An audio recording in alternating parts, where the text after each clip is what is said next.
américain de Pessac depuis 2 ans. J'ai commencé le foot américain au Pionnier de Touraine il y a de ça 10 ans, en cadet. J'ai évolué 3 ans avec cette équipe-là.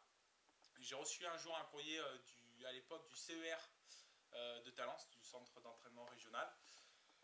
J'allais commencer mes études de STAPS, donc j'ai pris le choix de partir sur Bordeaux pour allier et les études STAPS et l'entraînement au CER de Talence. Donc j'ai continué encore à jouer pendant 1 an à Tours. La saison suivante, les Kangourous de Pessac sont montés en Division 2. J'ai pris le choix de jouer aux Kangourous du fait qu'il y avait beaucoup de déplacements tous les week-ends entre Bordeaux et Tours et c'était assez compliqué. Donc je suis resté à Pessac où j'ai commencé à coacher les sections jeunes jusqu'à la fin de mes études. Donc à partir de mon Master 1, le Pôle Espoir m'a proposé après un poste d'entraîneur assistant en même temps que mes études. Donc voilà, j'entraînais et sur les sections jeunes des Kangourous et sur le Pôle Espoir. Et à la fin de mon Master STAPS, le club de Pessac m'a proposé un contrat de directeur sportif en CDI avec comme charge aussi l'entraînement du Pôle Espoir en assistance avec Emmanuel Maguet. Donc voilà, donc ça fait 2 ans que j'ai arrêté le foot américain en tant que joueur et que je coach sur les sections jeunes et sur les seniors. Alors cette année, sur l'équipe senior A des Kangourous, on a à peu près gardé le même collectif que l'an dernier. Donc des joueurs issus des sections juniors et cadets depuis 5-6 ans et certains sont passés par le Pôle Espoir et quelques recrues qu'on a eues l'année dernière dues à des déménagements professionnels, etc. Et on a été renforcé cette année par à peu près 5 transferts, donc de joueurs de clubs locaux qui avaient l'envie de jouer en National 2 et découvrir un peu un niveau supérieur. Donc sur le collectif, je suis assez content de l'implication des gars aux entraînements depuis cet été, sur la cellule performance notamment.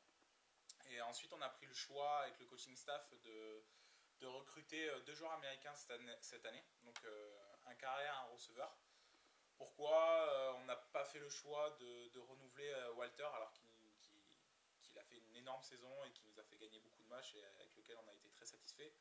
Tout simplement qu'on avait 2 porteurs qui commençaient à se former l'année dernière et qui ont vraiment énormément progressé.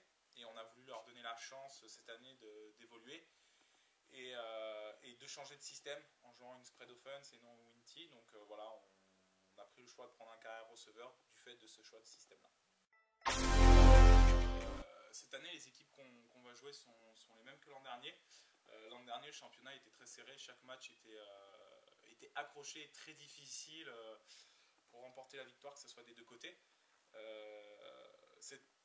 Nous, de notre côté, pendant l'intersaison, on s'est renforcé, on a amélioré le collectif et ce qui est agréable, c'est que les équipes adverses ont fait de même, avec un gros recrutement sur des joueurs américains, avec de la formation sur les jeunes.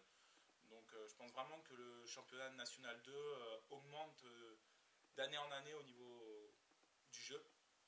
Et cette année, je pense que le championnat sera comme l'an dernier très excitant et très, très serré entre chaque équipe. Alors cette année, on a mis en place la cellule performance qui est une structure mise en place par la fédération et la DTN dans le plan d'excellence sportive, qui est la continuité des pôles Espoir et des pôles France.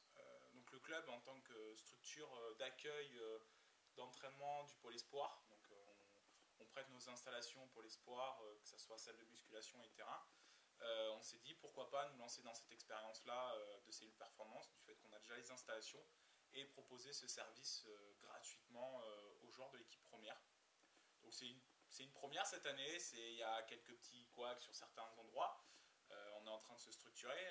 Le principe, c'est qu'on propose le même service qu'un pôle espoir, c'est-à-dire entraînement quotidien, musculation, athlétisme, football, meeting vidéo, suivi médical par un médecin du sport, un kiné qui vient, etc.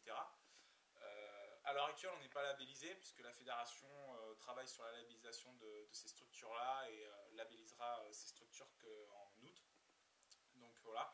Donc on a vraiment eu cette volonté avec le bureau de mettre en place cette structure-là pour accueillir les jeunes du pôle espoir de Talence qui jouent dans notre club et qui, à la fin de leur cycle pôle, n'avaient plus de structure cadrée d'entraînement de haut niveau et leur proposer la même chose en senior.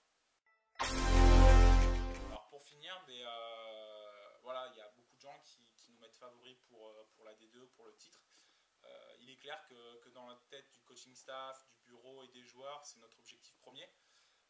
Maintenant, la chose sur laquelle je suis très content cette année, c'est que les gars répondent présents aux objectifs qu'on a donnés avec le bureau et se donnent vraiment tous les moyens pour l'atteindre, et j'espère vraiment que ça marchera. Après, c'est le sport et on verra ça à la fin de l'année.